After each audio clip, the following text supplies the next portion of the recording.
Cadillac just made the biggest call of their debut Formula One season, and they did it right in the middle of the summer break.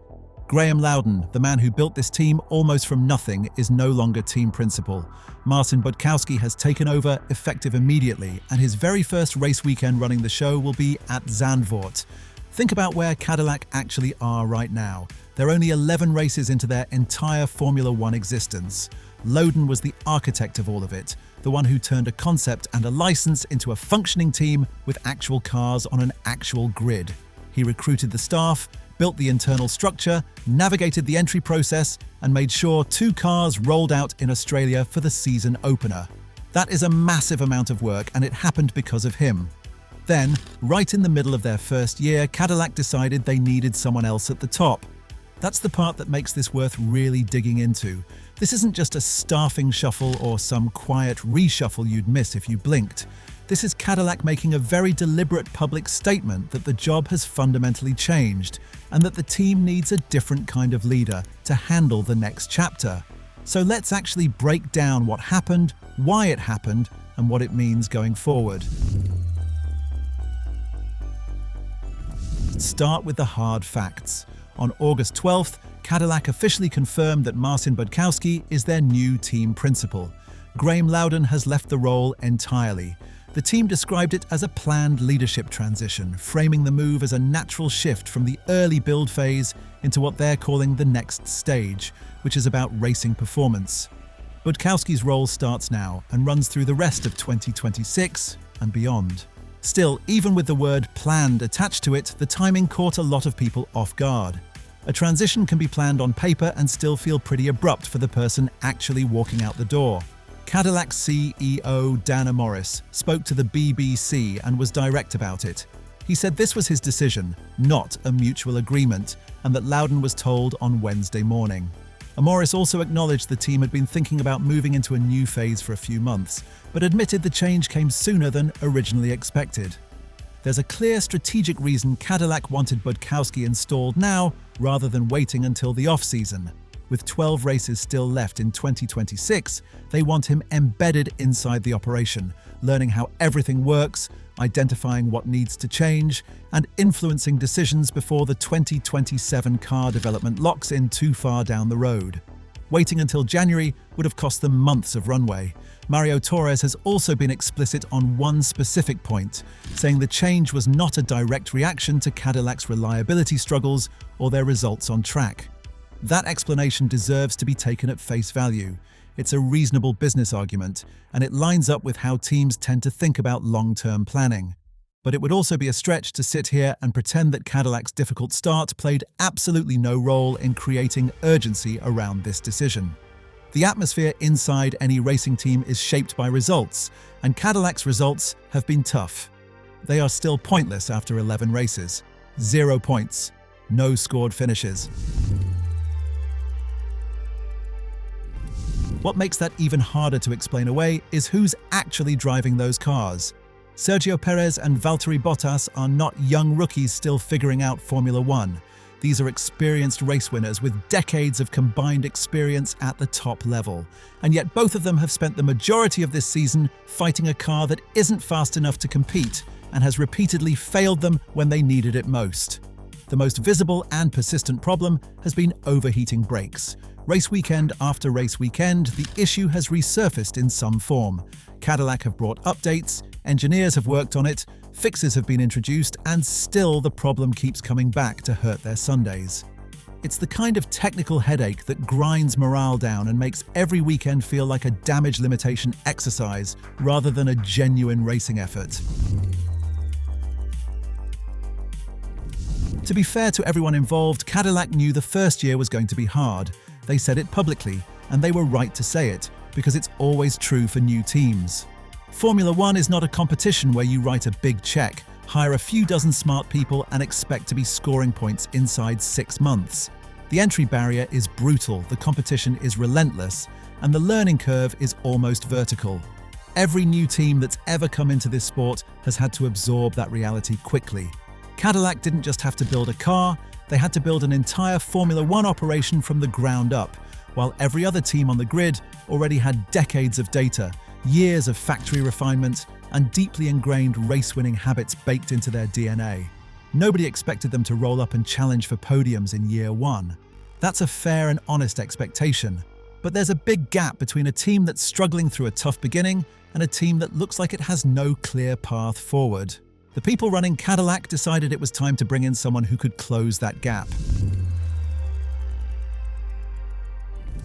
Enter Martin Budkowski.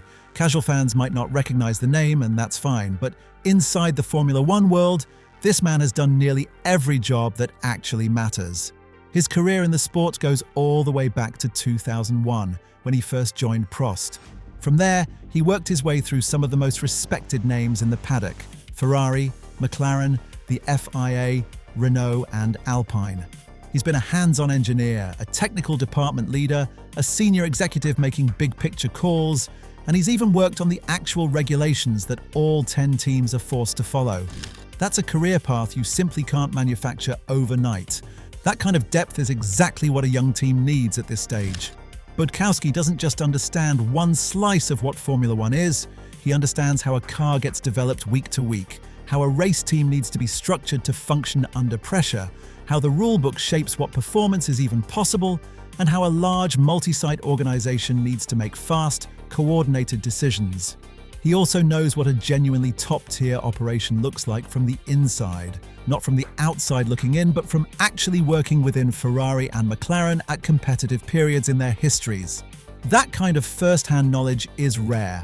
His time at Renault and Alpine added another layer on top of that. Those weren't just jobs, they were experiences in helping a team build momentum, find its identity, and grow into something more serious. That context matters a lot for where Cadillac sits right now. And here's another detail that should help his transition go smoothly. Cadillac's Chief Technical Officer Nick Chester is not a stranger to Budkowski. The two worked alongside each other at both Renault and Alpine. That shared history doesn't hand them success automatically, but it removes a lot of the early friction that slows down new working relationships. They already know how each other thinks, so Budkowski isn't stepping into a room full of unfamiliar faces and unfamiliar processes. He already has a read on Chester's strengths, his working style, and how he approaches technical problems. That matters more than it might sound. When a new leader has to spend the first 3 months just learning who to trust and how people communicate, that's 3 months the car isn't moving forward. Budkowski can skip that phase, and Cadillac didn't bring him in to sit in boardrooms and talk about 5-year visions. His own public statement after the hire was sharp and specific. He said his focus is to maximize car development within the cost cap, align the people, the tools, and the information flow, and make sure decisions are happening fast enough that the car actually improves every single race weekend. That sounds like corporate language on the surface, but strip it back, and it's describing the exact problem that kills new teams in Formula One.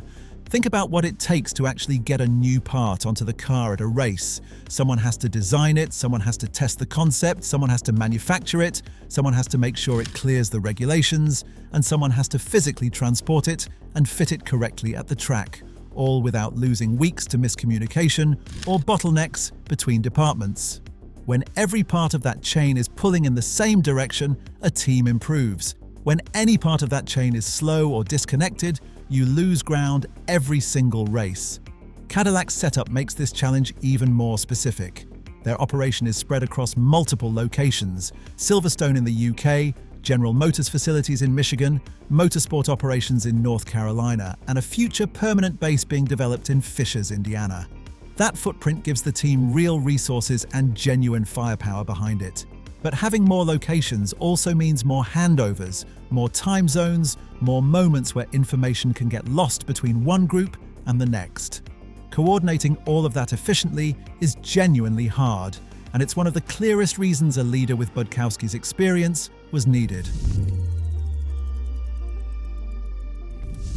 Before Budkowski's arrival, it was Jeff Loudon's job to take that massive, ambitious idea and turn it into a real Formula One entry.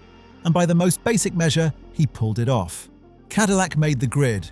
They have 2 recognized drivers in the car. They've built an operation that people inside the paddock actually take seriously, even if the results on race day haven't matched the ambition yet.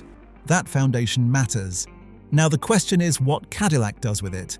That job doesn't disappear just because someone new is walking through the door. But there's a real difference between building a team from scratch and actually making that team faster. Setting up the infrastructure, signing the people, getting the cars to the grid on time, that's one kind of work. Finding lap time every 2 weeks, outthinking your rivals on technical problems, and making sharp calls when it counts on a Sunday afternoon, that's something else entirely. Cadillac seems to believe Budkowski is built for that second challenge. That's the whole point behind the phrase planned transition. The team framed Loudon as the person who laid the groundwork, and Budkowski as the person who now gets to push that foundation harder. There's real truth in that framing, but don't overlook what this move also signals. Swapping out your team principal halfway through a season sends a clear message to everyone inside that building. The bar has moved up, and it's moved up now. Budkowski isn't showing up at Zandvoort with a magic fix in his pocket. Reliability problems don't get solved by a new title on a business card.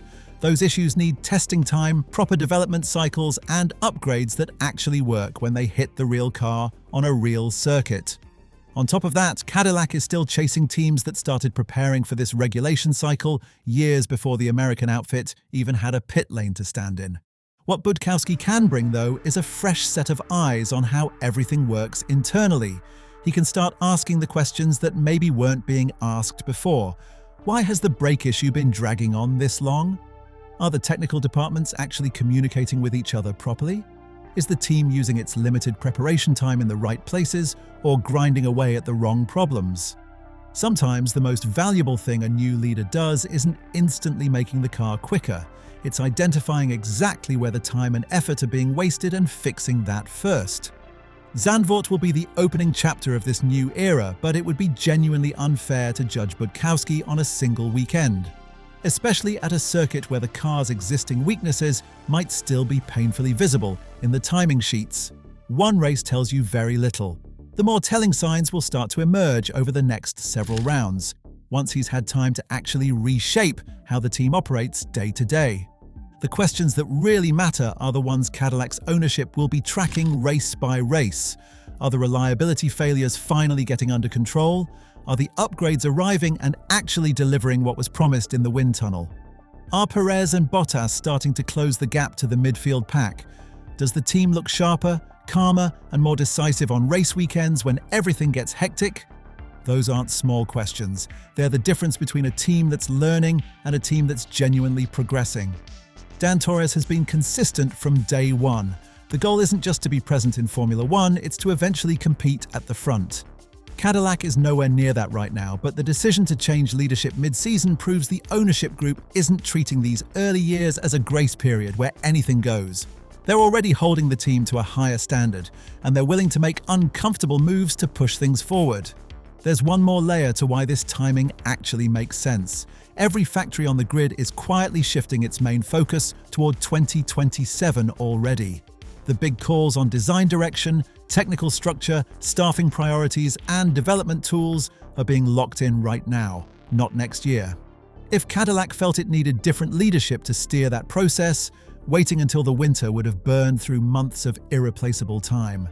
Getting Budkowski in now gives him the back half of 2026 to get under the skin of the team, understand how it thinks, and be ready to lead the 2027 car program from a position of real knowledge rather than playing catch-up from the start. Loudon's situation here is genuinely difficult because he didn't actually fail at the task he was given. Getting Cadillac onto the Formula One grid was the hardest part of this whole project, and he pulled it off. But Formula One has a way of being ruthless about timing. The skills that make someone perfect for launching something from scratch aren't always the same skills needed to push it forward, and Cadillac have clearly decided that's exactly where they are right now. For Sergio Perez and Valtteri Bottas, this change could matter more than people are giving it credit for. Both drivers are at stages in their careers where they need a team around them that actually functions. They need a car they can rely on, a technical direction that's stable, and engineers who can take their feedback and turn it into real, concrete improvements. Driver experience only counts for so much if the people back at the factory can't translate what the driver is feeling into better parts and smarter decisions. Budkowski's background in technical leadership is exactly why Cadillac went after him. That's the gap they're trying to close. So does this look like a panic move? honestly, the evidence doesn't really support that reading. Cadillac had been working through their leadership options for months before this became public. Budkowski wasn't just cold-called one afternoon and offered the job. This is a deliberate decision, one that came from the team sitting down, looking at their first season honestly, identifying where they're falling short, and deciding they can't afford to just sit on their hands and hope things improve on their own. The real answer to whether this was the right call is that nobody knows yet. It's going to take time. If Cadillac are still showing up at circuits with the same brake failures, still scoring no points, and still looking disorganized, then swapping the person at the top hasn't solved the underlying problem. But if the car starts responding to upgrades, if the drivers start looking competitive, if the team starts operating with more clarity and purpose, then this summer break could genuinely be the turning point. Not just a personnel change, but the moment Cadillac shifted from being an ambitious newcomer into something that actually belongs at the sharp end of the grid. There's also something worth acknowledging about Graham Loudon. He did what he was brought in to do, building a Formula One team from nothing, getting it onto the grid, getting it through the approval process. That's not a small thing. He leaves this role with his reputation intact. The baton now passes to Martin Budkowski, who has a very different job in front of him. It's not about building anymore. It's about sharpening, accelerating, and making everything that already exists work at a higher level. His first race in the role is Zandvoort. That's not a long runway. The Dutch Grand Prix will come quickly, and every session will be watched closely by people trying to figure out whether this new direction is showing any early signs of life. From that point on, Cadillac won't be measured so much by the story of how they got here.